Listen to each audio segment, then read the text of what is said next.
দুপুরে super prime টাইমের এই মুহূর্তে টিভি9 বাংলায় আরো একটা বড় ব্রেক। বিধানসভা ভোটের আগে কি তৃণমূল কংগ্রেসে ফিরছেন শোভন চট্টোপাধ্যায়? অভিষেকের পর এবার মমতা বন্দ্যোপাধ্যায়ের সঙ্গে বৈঠক হলো শোভন চট্টোপাধ্যায়ের। দার্জিলিং এ বেশ কিছুক্ষণ কথা হলো দুজনের মধ্যে, প্রায় 2 ঘন্টা তৃণমূল সুপ্রিমোর সঙ্গে কথা বললেন শোভন দেব চট্টোপাধ্যায়। এই মুহূর্তে বড় খবর, বিধানসভা ভোটের আগে তৃণমূলে কি ফিরছেন শোভন চট্টোপাধ্যায়? আরো বিস্তারিত জানবো, কথা বলবো আমাদের প্রতিনিধি শ্রাবন্তী আমাদের সঙ্গে রয়েছেন।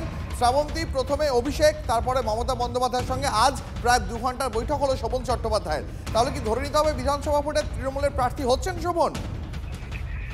দেখো, যেভাবে দেখা হচ্ছে, অন্তত প্রেক্ষাপটটা যদি দেখা যায়, 25শে সেপ্টেম্বর যখন অভিষেক বন্দ্যোপাধ্যায়ের সঙ্গে দেখা হয়েছিল, তার কিছুদিন আগেই কলকাতা শহর পুরো জলে ডুবে গেছিল। সেই সময় মেয়র হিসেবে ববি হাকিম কতখানি সফল সেইটা নিয়ে প্রশ্ন উঠেছিল তৃণমূল কংগ্রেসের অন্দরেই। তারপরই অভিষেক বন্দ্যোপাধ্যায়ের সঙ্গে প্রাক্তন মেয়রের যে দেখা সাক্ষাৎ, তার সেটা নিয়ে বিভিন্ন মহলে প্রশ্ন উঠেছিল। এরপর এই দুর্যোগপূর্ণ আবহাওয়া, যেখানে এখনো পর্যন্ত উত্তরবঙ্গ সঠিকভাবে সেখানে পর্যটকরা যাচ্ছেন না, সেরকম একটা সময় হঠাৎ করে সপরিবারে কি করে শোভন চট্টোপাধ্যায় গেলেন। এবং গতকাল আমরা সূত্র মারফত যেটুকুনি জানতে পারছি, প্রায় 2 ঘন্টা মুখ্যমন্ত্রী মমতা বন্দ্যোপাধ্যায়ের সঙ্গে তার কথা হয়েছে। এখন মুখ্যমন্ত্রী নিজে তাকে ডেকেছিলেন না শোভন চট্টোপাধ্যায় নিজে গেছিলেন, সে বিষয়ে এখনো পর্যন্ত ধোঁয়াশা রয়েছে।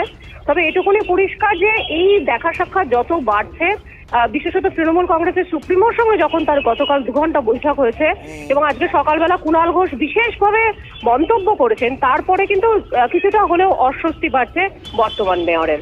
দীপ, অনেক ধন্যবাদ তোমাকে। আরো একবার জানিয়ে রাখবো আপনাদের, বিধানসভা ভোটের আগে কি তৃণমূল কংগ্রেসের সক্রিয় রাজনীতিতে ফিরছেন শোভন চট্টোপাধ্যায়? কারণ অভিষেকের পর এবার মমতা বন্দ্যোপাধ্যায়ের সঙ্গে দার্জিলিং এ দেখা করলেন শোভন। সেখানে 2 ঘন্টা দুজনের মধ্যে কথা হয়।